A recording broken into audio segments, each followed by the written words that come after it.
Hey, morning, y'all. Jesus is Lord. Thank God the Word works. Proverbs 4:20 says the Word's alive. I heard a great man of God say this one time. He said the word alive there means a living thing. Actually, the King James says quick. You know, and I shouldn't do this, but if you ever bit your fingernail maybe off into the quick, you know, that's that part that's still got blood flowing. It's the living part. Man, that smarts.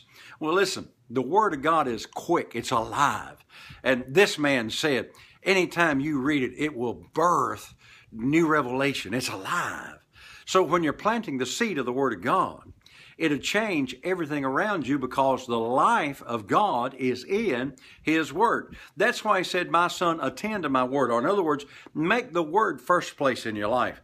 Now, most everybody has some kind of a job. They got to go to work. Preachers even have a job. They have to go to the office. They have to counsel people. They have to do all the stuff that they do. What you got to do is make sure that the Word is more important than Alabama Auburn football or Dallas football or whatever, or baseball, Atlanta Braves. I don't care where you're from, the Word should be more important than your favorite sports team. I don't care what your problems may be, the Word should be first place in your life. And I'm not talking about going to church. In fact, I've been staying away from this, but I'm going to go there today. A lot of big churches, a lot of guys on television got huge churches, but they're not preaching anything. They got good songs. They've got modern upbeat songs. And I'm not talking about going back to the old Pentecostal religious here. I'm talking about seeding yourself with the Word of God.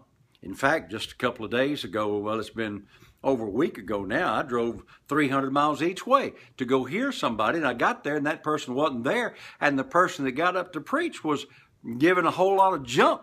I got up and left because I've got to protect my heart with all diligence, because it's the Word that's going to change things in my life, not just somebody's idea. I was watching a guy on television one day, and man, he preached a sermon that's so good. I said, man, I'm going to go look that up and preach that. I went and looked it up, and it didn't say what he said it said at all. It was a great message, but it won't do you no good if there's not any Word in it. So what you got to do is protect your heart from all the religious stuff and all the worldly stuff that is going on. And the only way to do that is know the Word of God. See, my heart is fixed. That's Psalm 112. My heart is fixed because I'm trusting in the Lord, and I know what the Word says. And so when the devil comes along, or somebody else may be inspired of the devil to come along and tell me something contrary to the Word, I said, nope, whoop.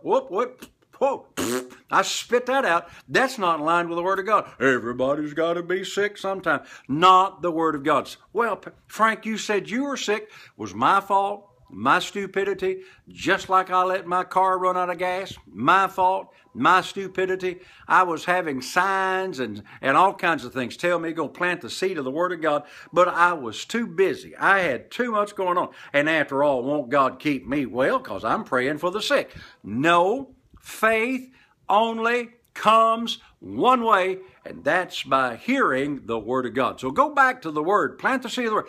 Go get your tapes back out, and I did that. Go get your tapes out that you listened to 25 years ago that got you where you got to then. They still work. The power is still in the Word. Hey, I got to go. I love you so much. I want you to get the Word. Don't just go to church. Don't be religious, because it's those traditions that will make the Word of God of none effect. So until I'm with you tomorrow, you remember today, Jesus is Lord all day long. Thank God the Word works.